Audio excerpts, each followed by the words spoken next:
नमस्कार, स्वागत है आपका फिवाना हिंदी क्लासेस के YouTube चैनल पर। और इस क्लास में अपन पढ़ रहे थे बुद्धि परीक्षण।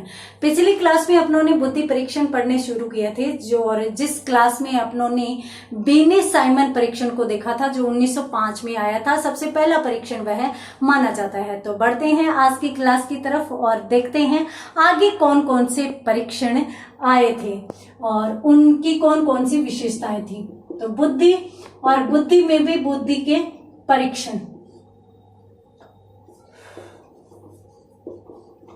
सबसे पहले अपनों ने बीने साइमन परीक्षण को देख लिया था पिछली क्लास में।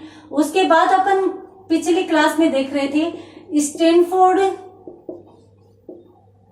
बीने परीक्षण। ये कब आया था? 1916 ईस्वी में आया था। इसमें भी संशोधन हुए थे, 2-3 बार संशोधन हुए थे। 37 में हुआ था, 60 में हुआ था, परंतु इसके संशोधन ज्यादा महत्वपूर्ण नहीं है। इसमें जो प्रतिपादक थे, इस परीक्षण को जो लेकर आया था वो कौन था? टर्मन था, ये अपन जानते हैं। और टर्मन के पूरे नाम की यदि अपन बात करें तो देखिए, लुईस मेडिसन टर्मन इनका पूरा नाम था। लुईस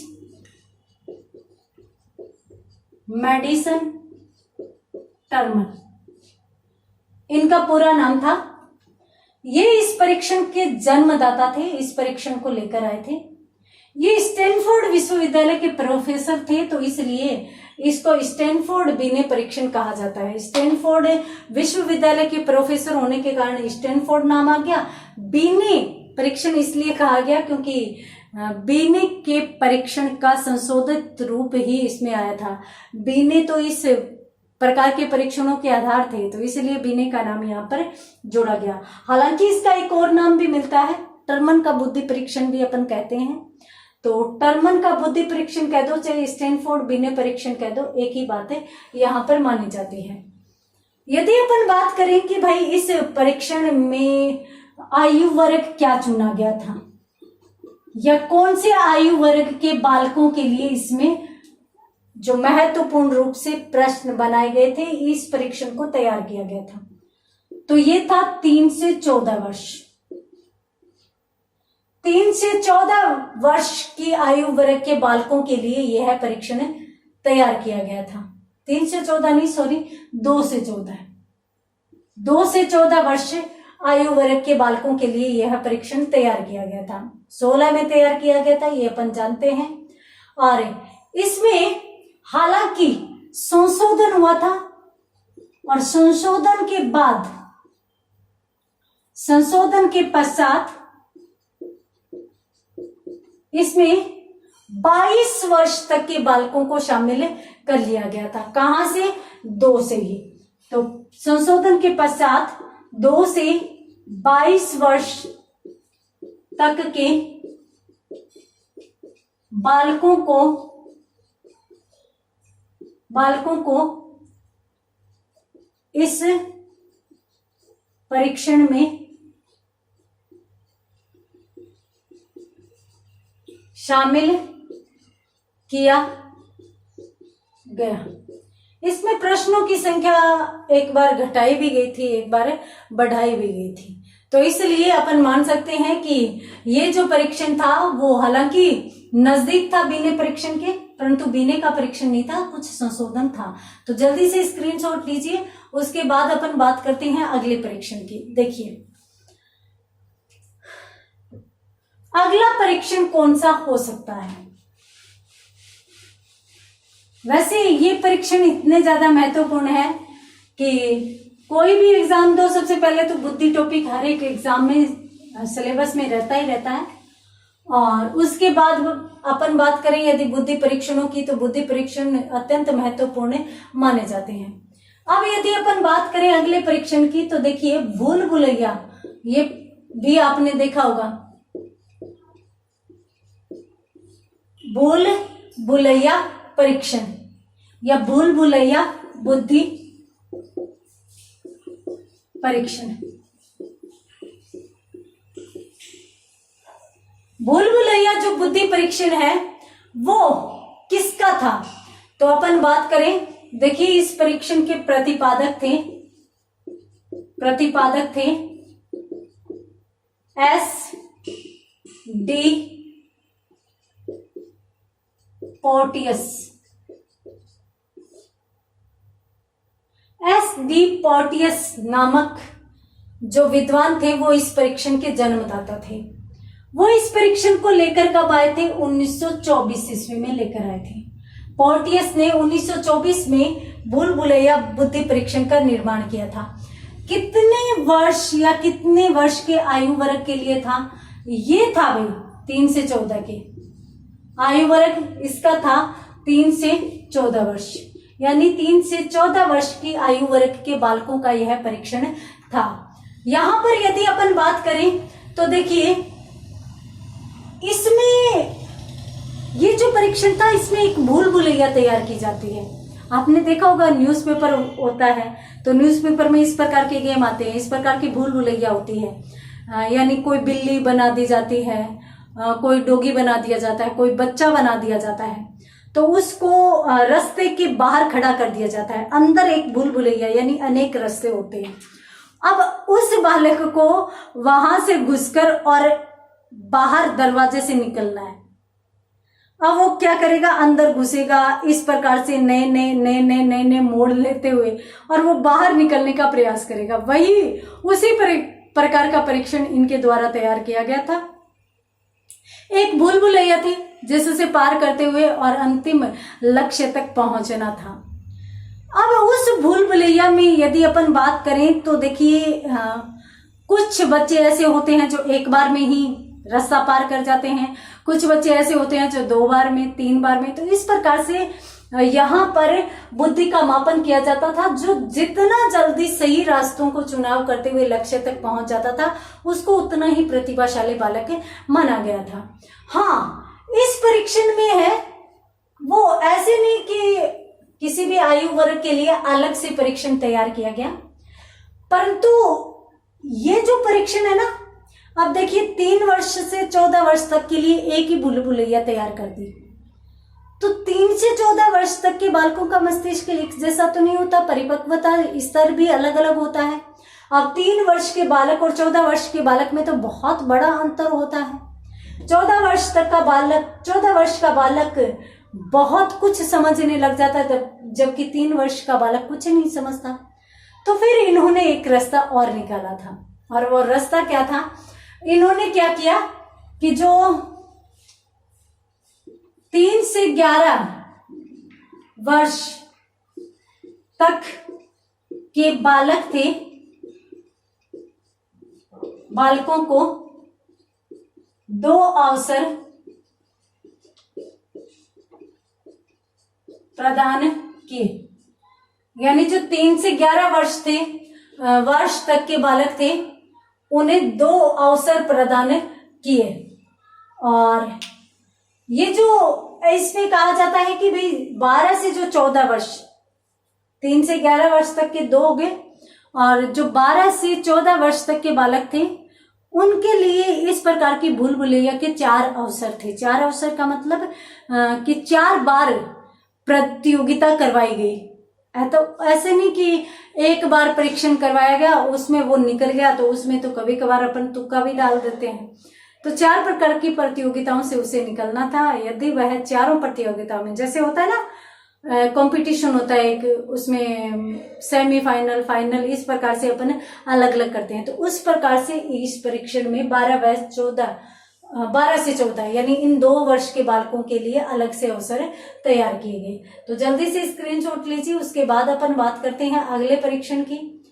अगला परीक्षण कौन सा हो सकता है? हाँ, एक चीज और बता देती हूँ। देखिए ये अशाब्दिक परीक्षण था। जाहिर सी बात है कि इसमें कहीं पढ़ाई लिखाई का तो नाम ही नहीं है। हाँ, ये है व्यक्तिगत अशाब्दिक परीक्षण। तो ये व्यक्तिगत अशाब्दिक परीक्षण है। इसमें पढ़ाई लिखाई की कहीं आवश्यकता नहीं है, शब्दों की कहीं जरूरत नहीं है। बात करते हैं आगे अगले परीक्षण की। तो देखिए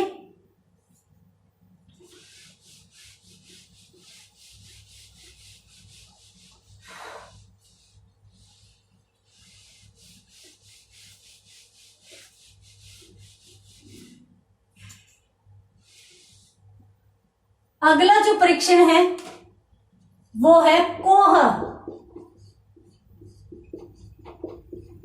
ब्लॉक, कोह ब्लॉक परीक्षण। ये जो कोह ब्लॉक परीक्षण है इसको डिजाइन परीक्षण भी कहते हैं, कोह ब्लॉक डिजाइन परीक्षण। ये इसमें है ना कुल 16 ब्लॉक थे, ब्लॉक संख्या कितने ब्लॉक थे? कुल 16 ब्लॉक इसमें थे। और इसके प्रतिपादक कौन थे? स्वयं कोह थे। प्रतिपादक की यदि बात करें, प्रतिपादक तो एस सी कोह इसके प्रतिपादक थे। और इन्होंने इस परीक्षण का प्रतिपादन कब किया यदि इस संबंध में बात करें तो देखिए 1923 ईस्वी में यह परीक्षण आया था। एस.सी. कोह द्वारा 1923 में जो परीक्षण दिया गया उसे ही अपन क्या कहते हैं? कोह ब्लॉक डिजाइन परीक्षण। ये परीक्षण किस प्रकार का था? तो ये परीक्षण जो था वो व्यक्तिगत क्रियात्मक परीक्षण था। यानी इसमें भी क्या होता? एक व्यक्ति होता, एक व्यक्ति, व्यक्तिगत में एक ही व्यक्ति का एक बार में परीक्षण किया जा सकता है। अब एक व्यक्ति था, उसके आगे 16 ब्लॉक बने हुए थे, किसी भी प्रकार से हो सकते हैं, 16 ब्लॉक बने हुए थे। इस प्रकार से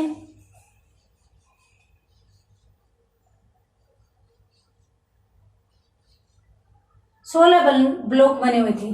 इसमें हो सकता है कि इस प्रकार से, इस प्रकार से, इस प्रकार से, इस प्रकार से यूं रास्ते थे। तो उन 16 ब्लॉक में से एक व्यक्ति को क्रिया करनी थी और क्रिया करते हुए सही रास्ते का चुनाव करना था, सही ब्लॉक का चुनाव करना था। तो इस प्रकार का ये परीक्षण था। और इस परीक्षण में भी यदि कोई बहुत जल्दी और सही ब्लॉक का चुनाव कर लेता है तो वह प्रतिभाशाली बालक माना जाता है, जो नहीं कर पाता वो मंदबुद्धि या पिछड़ा हुआ बालक माना जाता है। तो इस प्रकार से कोह ब्लॉक परीक्षण तैयार किया गया था। किसके द्वारा? एस.सी. कोह द्वारा 1923 में 16 ब्लॉक इसमें थे। ये व्यक्तिगत क्रियात्मक परीक्षण माना जाता है। जल्दी से स्क्रीनशॉट लीजिए, उसके बाद अपन बात करते हैं आगे। देखिए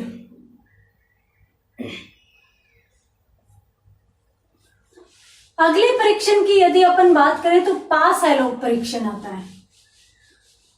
ये भी एक अच्छा परीक्षण माना जाता है। इसमें यदि अपन बात करें, नाम की बात करें तो पास एलोग परीक्षण, पास एलोग परीक्षण। पास एलोग परीक्षण के प्रतिपादक की यदि बात करें तो स्वयं अलेक्जेंडर पास थे। इसके प्रतिपादक कौन थे? स्वयं अलेक्जेंडर पास। और कब लेकर आए थे? तो 1939 ईस्वी में लेकर आए थे। 1939 ईस्वी। प्रतिपादक अलेक्जेंडर पास। अलेक्जेंडर पास ने ये परीक्षण दिया था। ये भी एक व्यक्तिगत परीक्षण था, व्यक्तिगत परीक्षण था। परंतु व्यक्तिगत के साथ साथ अपन यूं कह सकते हैं कि ये भी एक क्रियात्मक परीक्षण था। परंतु कैसा क्रियात्मक परीक्षण था? पुनः स्मरण, पुनः स्मरण क्रियात्मक परीक्षण ये था। तो व्यक्तिगत पुनः स्मरण क्रियात्मक परीक्षण इसको माना जाता है। देखिए इसमें क्या होता है? कुल 9 कार्ड होते हैं। 9 कार्ड का मतलब 9 पास बने होते हैं। और वो कैसे होते हैं? विभिन्न डिजाइन के होते हैं। डिजाइन कार्ड उसे अपन कह सकते हैं। तो 9 डिजाइन कार्ड इस परीक्षण में थे। और यह जो परीक्षण था वो किस आयु वर्ग के लिए था? यदि आयु वर्ग की बात करें तो ये 7 से 18 वर्ष तक के बच्चों के लिए था।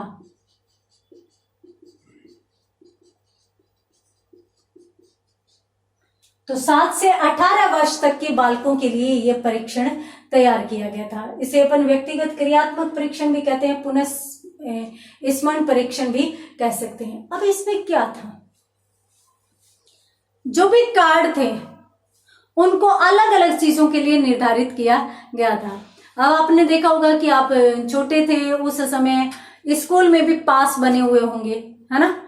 पास होते हैं जो पानी वगैरह पीने के लिए, वॉशरूम वगैरह जाने के लिए पास अलग अलग होते हैं। तो यूं होता था कि पास लेकर ही बाहर जाना था। तो पास 2 होते थे, इसका मतलब पास लिए बगैर आप बाहर जा नहीं सकते, तो 2 बच्चों से ज्यादा आप बाहर जा नहीं सकते, तो इसके लिए पास बनाए जाते थे। अब काफी बार ऐसा होता था कि जब शुरू शुरू में ये नियम बनाया जाता था तो बच्चे अक्सर भूल जाते थे, उनको याद ही नहीं रहता था। तो उस प्रकार से अलग अलग डिजाइन के पास अलग अलग चीजों के लिए निर्धारित किए गए थे।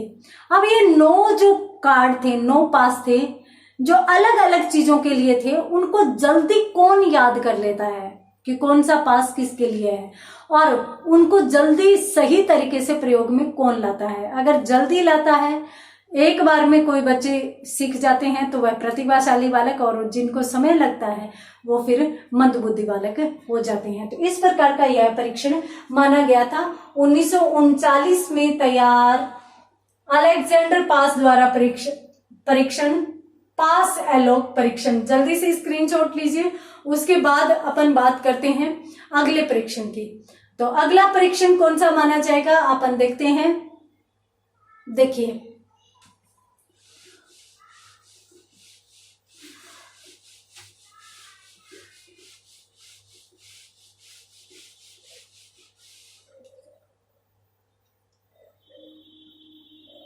अगला परीक्षण माना जाता है ड्रा ए मैन, बुद्धि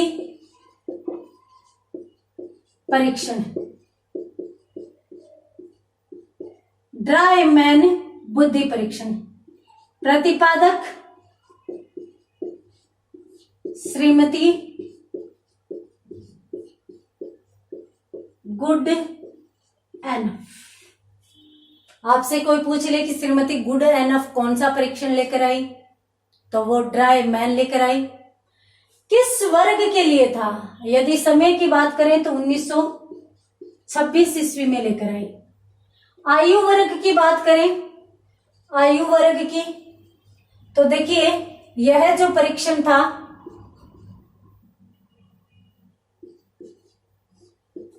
6 से 10 वर्ष तक के बालकों के लिए, 6 से 10 वर्ष तक के बालकों के लिए थे।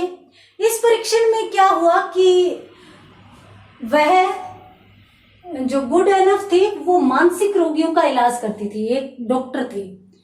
तो मानसिक रोगियों का इलाज करती थी, तो वो क्या करती थी, मानसिक रोगियों से सबसे पहले किसी आदमी का चित्र बनाने के लिए कहती थी, और जब इस चित्र को बना देता था कोई व्यक्ति तो उसके अंगों में, जैसे उसके हाथ है, उसके पैर है, उनको किस प्रकार की बनावट देता था। कहीं वह जानबूझकर उसमें कुछ गलती करता है या वह बहुत अच्छा बना देता है, तो उस प्रकार से इन्होंने है वो उनकी मानसिक रोग का पता लगाया, मानसिक रोग के पीछे का कारण पता लगाया, और उस आधार पर ये इस परीक्षण के माध्यम से व्यक्तियों का मानसिक उपचार करती थी। ड्रा का मतलब होता है चित्र बनाना, ड्राइंग बनता है ना, ड्रा इसी का बनता है। ए मैन, ए का मतलब एक और मैन का मतलब व्यक्ति। तो ड्रा ए मैन बुद्धि परीक्षण है, उसमें एक व्यक्ति को चित्र बनाने के लिए कहा जाता है, जिसके आधार पर व्यक्ति के मानसिक रोग का उपचार किया जाता है। तो यहां पर अपन कह सकते हैं कि गुड एनफ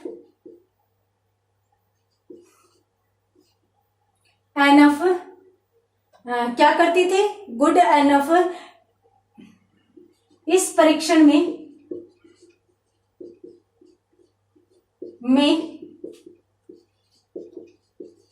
मानसिक रोगियों के उपचार हेतु सर्वप्रथम चित्र बनवाती थी। तो सबसे पहले तो वो क्या करती हैं, वो उन रोगियों से चित्र बनवाती हैं। ठीक है, देखिए फिर जो भी मानसिक रोगी है वो चित्र बनाता था, तो उस चित्र के अंगों के अनुपात के आधार पर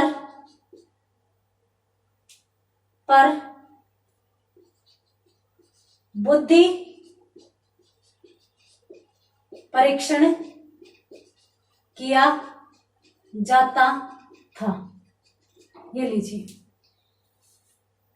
पहले तो वो एक मानसिक रोगी से चित्र बनवाती थी, और फिर वो जब चित्र बना देता था तो उस चित्र पर जो अंगों में किस प्रकार की बनावट देता था मानसिक रोगी, किस प्रकार से उनका अनुपात लाता था, किस प्रकार से अंगों में कोई बनावट में जानबूझकर गलती करता था यानी छेड़छाड़ करता था, उसके आधार पर वह उसके मानसिक रोग का पता लगाती थी। ठीक है, ये तो था इसका मौलिक सिद्धांत। आप स्क्रीनशॉट ले लीजिए। उसके बाद अपन देखेंगे कि भाई इसमें संशोधन भी किया गया।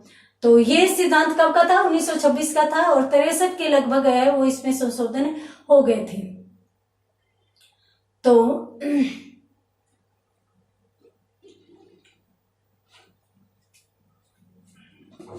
इसमें ही अपन कहेंगे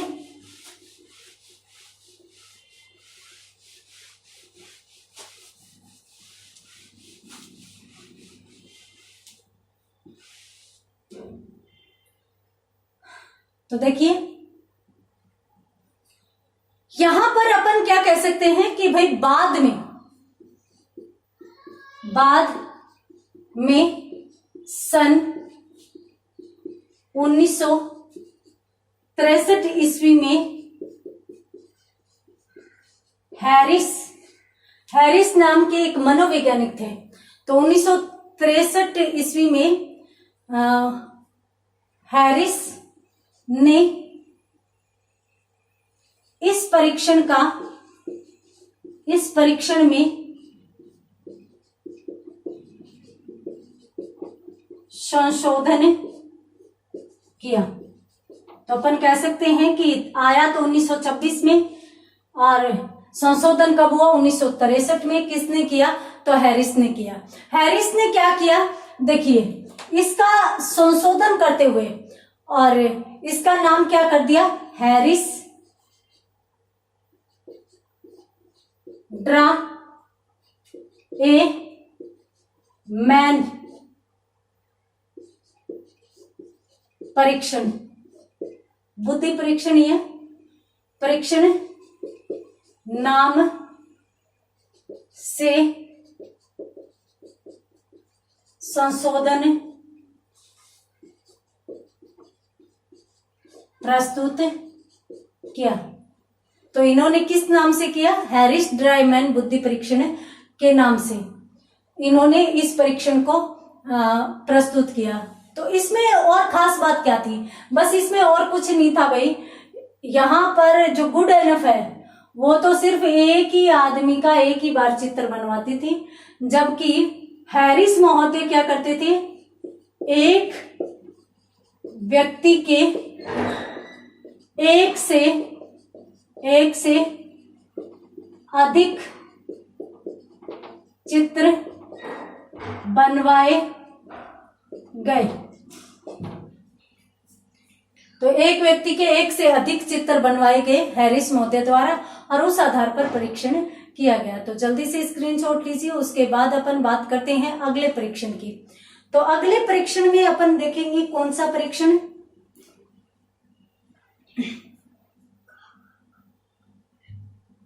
अगले परीक्षण की यदि अपन बात करें तो आपने एक परीक्षण सुना होगा, बैचलर वेलेव्यू परीक्षण। उसी का अध्ययन अपन इस क्लास में करने वाले हैं। तो अगला परीक्षण हमारा यहां पर माना जाएगा कौन सा? वेस्लर वेलेव्यू परीक्षण। वेस्लर भी आता है, वेसेलर भी आता है। वेस्लर वेलेव्यू बुद्धि परीक्षण। ये जो वेस्लर वेलेव्यू बुद्धि परीक्षण है, ये किसके आधार पर रखा गया? देखिए, वेस्लर तो अगर बात करें वेस्लर की, वेस्लर तो ये एक मनोचिकित्सक थे। मनोचिकित्सक थे।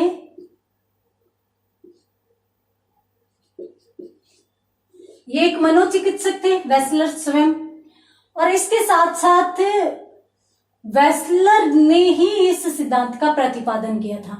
तो जाहिर सी बात है कि इनके नाम से इस परीक्षण को जाना गया। और जिस चिकित्सालय में ये कार्य करते थे, जो अमेरिका में था, उस चिकित्सालय का नाम था वेलेव्यू। इसलिए इस परीक्षण का नाम क्या रखा गया था? वेस्लर वेलेव्यू परीक्षण कहा गया था। इसको वेस्लर वेलेव्यू मापनी भी कहते हैं, दोनों ही नाम आते हैं। इसमें क्या था? इसकी यदि अपन बात करें तो देखिए, इसमें भी एक मापनी थी। छोटे छोटे बालकों का अध्ययन किया जाता था। एक निश्चित मापनी तैयार की गई कि भाई इस प्रकार की हरकत करने वाला बालक इस प्रकार का होगा, इस प्रकार की हरकत करने वाला इस प्रकार का। डॉक्टर थे ना, तो चिकित्सक का काम क्या होता है? निदान और उपचार दोनों होता है। तो वो निदान करते थे और उसके बाद उस बालक का उपचार भी करते थे। तो यहाँ पर ये जो परीक्षण था वो इसीलिए वेस्लर वेलेव्यू परीक्षण माना गया। हालांकि इस परीक्षण के भी संशोधन हुए। आप एक बार इसका स्क्रीनशॉट लीजिए, उसके बाद अपन बात करते हैं। इसका भी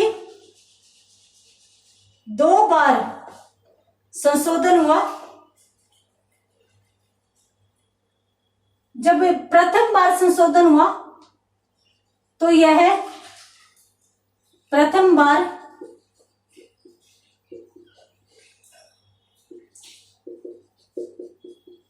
संशोधन, तो इसमें छोटे बालकों को शामिल किया गया था।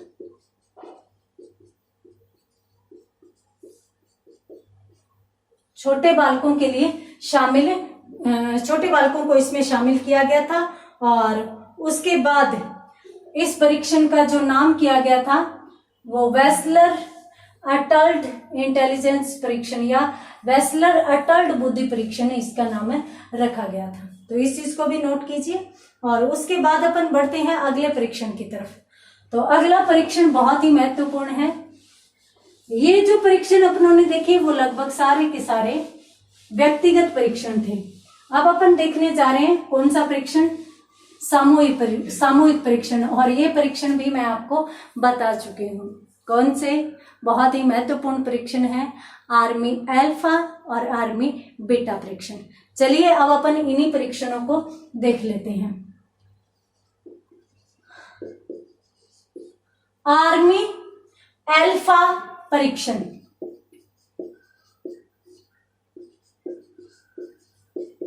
इसके बारे में मैं आपको बता चुकी हूं कि भाई आर्मी जो अल्फा और बीटा है वो दोनों के दोनों अमेरिका की देन है।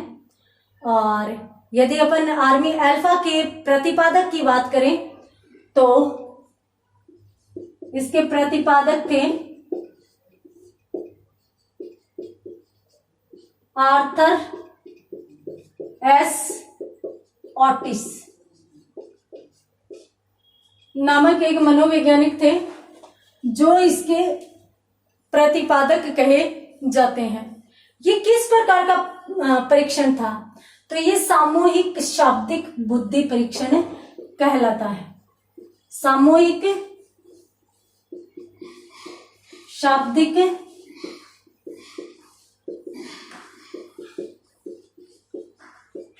बुद्धि परीक्षण कहलाता है। कैसा बुद्धि परीक्षण था? सामूहिक बुद्धि परीक्षण ये था। तो इसमें क्या था, देखिए मैंने आपको बताया था कि ये जो परीक्षण आया था वो किस समय के लिए आया था। ये उस समय आया था जब 1917 में प्रथम विश्व युद्ध हो रहा था और अमेरिका में सैनिकों की कमी पड़ गई थी, तो इसलिए इस परीक्षण को लिया गया था, इस परीक्षण को बनाया गया था। और यदि अपन बात करें किस वर्ग के लिए था, तो शिक्षित वर्ग के लिए था, क्योंकि शाब्दिक परीक्षण है। शाब्दिक परीक्षण सदैव किसके लिए आते हैं, शिक्षित वर्गों के लिए ही शामिल किए जाते हैं। इसके बाद यदि अपन बात करें कि भाई यह जो परीक्षण है वो कहाँ तैयार हुआ, तो अमेरिका में तैयार हुआ, ये भी अपन जानते हैं। ये प्राथमिक सामूहिक शाब्दिक परीक्षण है। क्यों?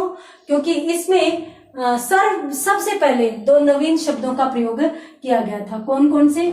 सामूहिक शब्द का प्रयोग, शाब्दिक तो पहले भी आ रहा था, और किसके लिए किया गया था? आर्मी अल्फा के लिए किया गया था।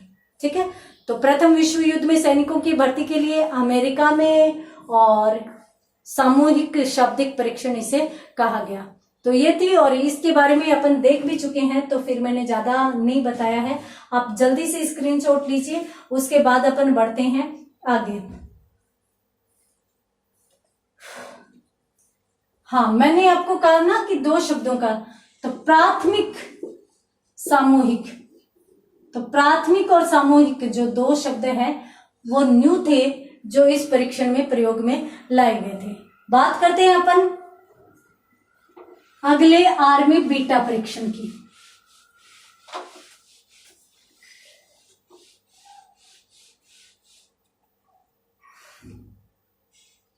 आर्मी बीटा परीक्षण। आर्मी बीटा परीक्षण आर्मी अल्फा परीक्षण से अलग था। हालांकि चीजें वही थी, सामूहिक था, परंतु ये जो था वो अशाब्दिक परीक्षण था, ये शाब्दिक परीक्षण नहीं था। तो अपन इसे क्या कह सकते हैं कि ये सामूहिक अशाब्दिक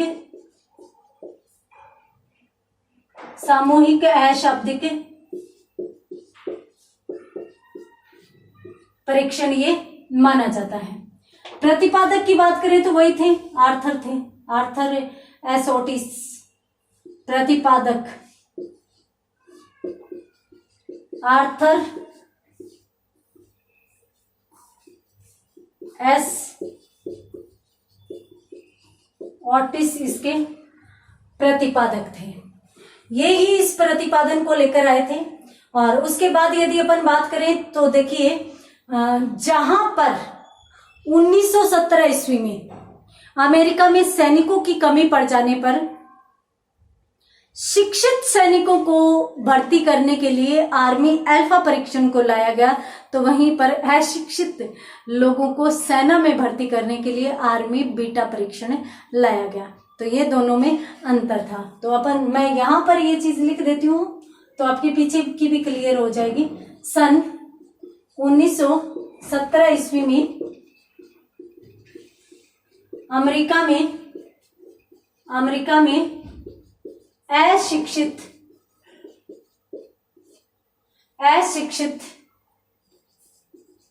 व्यक्तियों को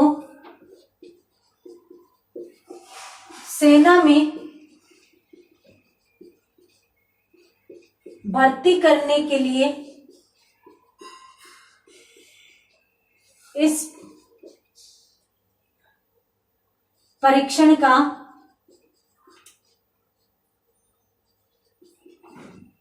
निर्माण किया गया। तो 1917 में जहां पर ये शब्द बदल जाए, शिक्षित आ जाए तो यहाँ पे अल्फा आ जाएगा, अशिक्षित आ जाए तो यहाँ पर बीटा आ जाएगा। बस इतना सा फर्क इन दोनों में है। दोनों के दोनों किस समय आए थे? 1917 में आए थे। तो जल्दी से स्क्रीनशॉट लीजिए। और इसी के साथ पाश्चात्य के जो परीक्षण है, जो बुद्धि परीक्षण है, वो यहाँ पर क्लियर होते हैं। और उसके बाद अपन यहाँ पर बात करने वाले हैं कौन से बुद्धि परीक्षणों की? अपन यहाँ पर बात करने वाले हैं अगले, यानी भारतीय बुद्धि परीक्षणों की।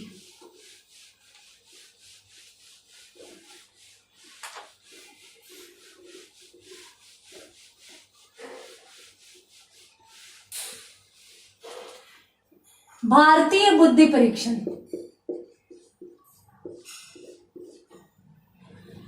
देखिए, भारत में भी अनेक विद्वान सामने आए जिसमें जालोटा बुद्धि परीक्षण महत्वपूर्ण माना जाता है। जालोटा बुद्धि परीक्षण SS जालोटा ने दिया था ये जालोटा बुद्धि परीक्षण, और SS जालोटा द्वारा दिया गया। ये भी एक शाब्दिक बुद्धि परीक्षण था, परंतु प्रतिपादक देख लेते हैं सबसे पहले। प्रतिपादक SS जालोटा। ये कैसा था? सामूहिक शाब्दिक परीक्षण था। प्रकृति यदि अपन इस परीक्षण की देखें, प्रकृति तो सामूहिक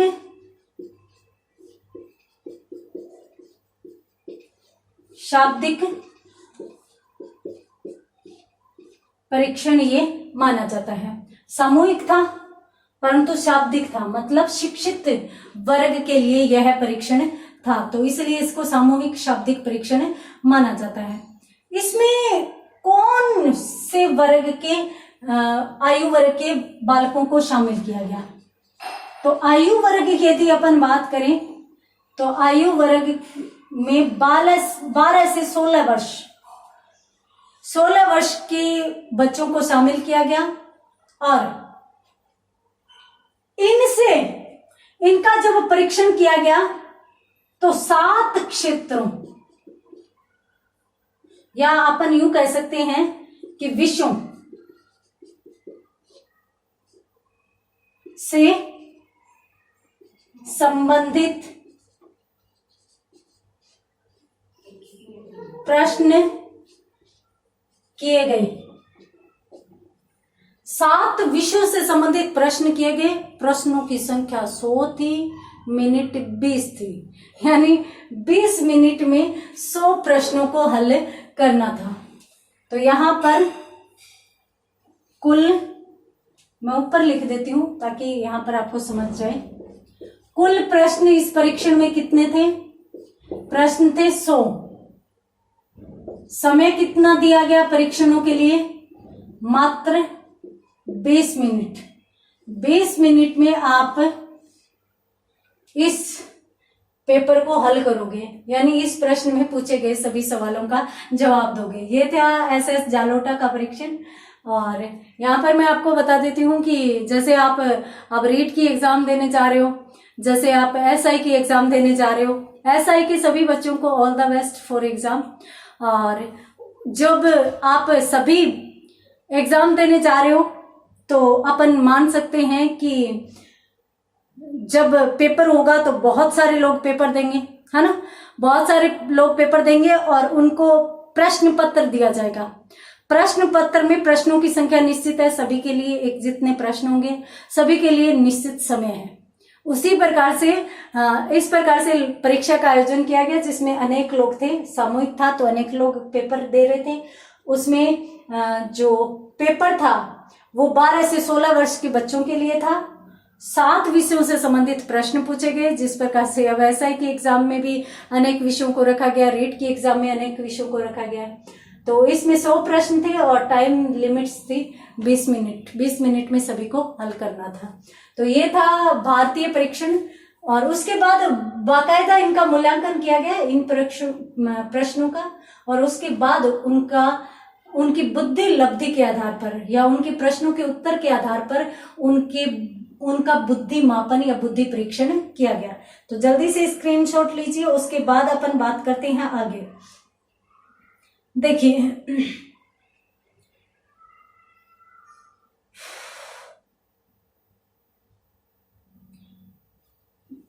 एक परीक्षण और माना जाता है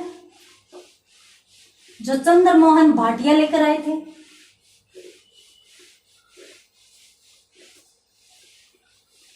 भाटिया बैटरी परीक्षण ही उसे कहा जाता है। तो भारत में यदि अन्य परीक्षणों की बात करें तो देखिए, भाटिया बैटरी क्रियात्मक बुद्धि परीक्षण। तो भाटिया बैटरी क्रियात्मक बुद्धि जो परीक्षण था वो कौन लेकर आया था? देखिए, चंद्रमोहन भाटिया, या अपन यूं कह सकते हैं CM भाटिया इस परीक्षण के जन्मदाता थे, जन्मदाता, या फिर अपन यूं कह सकते हैं इस परीक्षण के प्रतिपादक थे। इसका परीक्षण कहाँ किया गया? जिस प्रकार से अपन बीने परीक्षण फ्रांस की देन मानते हैं ना, तो ये इलाहाबाद उत्तर प्रदेश, इलाहाबाद उत्तर प्रदेश का यह परीक्षण माना जाता है। यह परीक्षण भी जैसा कि अपनों ने देखा क्रियात्मक है, तो ये अशाब्दिक परीक्षण था।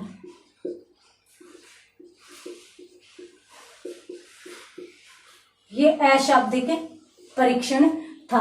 तो अशाब्दिक परीक्षण था। परीक्षण कहाँ किया गया? इलाहाबाद में किया गया। देखिए, ये एक स्केल होती है इस प्रकार से, और यूं होता है कि जैसे आपने देखते, आपने कभी आंखों को चेक करवाया है, तो आप बैठे हैं और उसके बाद किसी एक पॉइंट पर फोकस डाला जाता है, फ्लैश डाला जाता है, लाइट डाली जाती है, और उससे उसके बारे में आपको बताने के लिए कहा जाता है। तो बैटरी परीक्षण इसीलिए क्योंकि वहां पर कोई सामने एक चित्र होता है, उसी चित्र पर विशेष तौर पर लाइट डाली जाती है, और उसके आधार पर व्यक्ति को बोलना होता है, बताना होता है कि उस चित्र के बारे में वो क्या सोच रहा है, क्या समझ रहा है। तो वह जितना जल्दी और जितना उत्कृष्ट तरीके से उस चीज का, उस चित्र का वर्णन करेगा, वहां पर उसी आधार पर उस चित्र को मान लिया जाएगा, और उसी आधार पर उस व्यक्ति की बुद्धि का आकलन किया जाएगा। तो जल्दी से स्क्रीनशॉट लीजिए, उसके बाद अपन बात करते हैं आगे। देखिए, एक परीक्षण और था जो अपन पहला परीक्षण भी मान सकते हैं, महत्वपूर्ण परीक्षण भी मान सकते हैं, जिसमें अपन शामिल करते हैं, जिसके नाम यदि अपन देखें तो देखिए, बीने हिंदुस्तानी, बीने हिंदुस्तानी। अब आप सोच रहे होंगे कि बीने का नाम आ गया तो पाश्चात्य क्या? जी नहीं, बीने के परीक्षण को ही थोड़ा सा फेरबदल करके प्रस्तुत किया गया था, इसलिए अपन इसको बीने हिंदुस्तानी और परफॉर्मेंस पॉइंट स्केल नाम से जानते हैं। बीने हिंदुस्तानी परफॉर्मेंस पॉइंट स्केल, ये जो परीक्षण था वो लाहौर विश्वविद्यालय में तैयार किया गया था। लाहौर विश्वविद्यालय में कब तैयार किया गया था? तो 1912 ईस्वी में इस परीक्षण को तैयार किया गया था। ठीक है, यदि अपन बात करें कि इस परीक्षण के प्रतिपादक कौन थे, या इसमें सबसे अधिक महत्वपूर्ण कार्य किसने किया था, तो इस क्षेत्र में जो महत्वपूर्ण कार्य किया था वो किया था C.H. राइस ने। महत्वपूर्ण कार्य C.H. राइस। यहां पर एक स्केल था, स्केल जैसे अपन फुट होते हैं ना, उसको स्केल मानते हैं, तो उस प्रकार का एक स्केल था, और उस स्केल द्वारा जिस प्रकार से अपन जब स्कूल में थे, आपको यदि थोड़ा बहुत याद हो, तो हाइट और वेट किया जाता था स्कूलों में। डॉक्टर्स लोग आते थे, टीम आती थी, बच्चों का हाइट वेट चेक करती थी, ताकि कोई बच्चा है वो कुपोषण का शिकार नहीं रहा जाए। तो उस समय एक स्केल के माध्यम से बच्चे की हाइट नापी जाती थी, उसको दीवार के पास खड़ा करके। तो उसी प्रकार से एक स्केल बनाया गया कि भाई इतनी बुद्धि लब्धि वाला व्यक्ति इस प्रकार का माना जाएगा, इस प्रकार की बुद्धि वाला इस प्रकार का माना जाएगा। तो उस स्केल के आधार पर ही इस परीक्षण को तैयार किया गया था, और इस प्रकार का मापन भी किया जाता था। इस परीक्षण में यदि अपन आयु वर्ग देखें, किस आयु वर्ग के बालकों को शामिल किया गया था, तो 5 से 16 वर्ष के आयु वर्ग के बालकों को इस परीक्षण में शामिल किया गया था। यदि अपन इस परीक्षण की नेचर देखें या इस परीक्षण की प्रकृति देखें तो ये एक शाब्दिक परीक्षण था। तो अपन यूं कह सकते हैं शाब्दिक बुद्धि परीक्षण ये था। तो ये परीक्षण भी महत्वपूर्ण माना जाता है। जल्दी से स्क्रीनशॉट लीजिए। और यहां पर इसी के साथ आपके बुद्धि परीक्षण एक ही क्लास में कंप्लीट होते हैं। शॉर्ट एंड स्वीट, बहुत ही अच्छे तरीके से अपनों ने पढ़ा है एक ही क्लास में। आज की क्लास में अपनों ने बीने साइमन परीक्षण से शुरू किया था। हालांकि बीने साइमन परीक्षण, स्टैनफोर्ड बीने परीक्षण के बारे में मैं पहले भी बता चुकी हूँ, आर्मी अल्फा बीटा के बारे में भी बता चुकी हूँ, परंतु आज अपनों ने शुरू से लेकर लास्ट तक सभी बुद्धि परीक्षणों को एक नजर देखा है। तो उम्मीद करती हूँ कि यहाँ पर एक टॉपिक एक क्लास जो हो गई है वो भी आपको बहुत अच्छे से समझ में आई होगी। तो मिलते हैं अगली क्लास में अगले टॉपिक के साथ। तब तक के लिए धन्यवाद।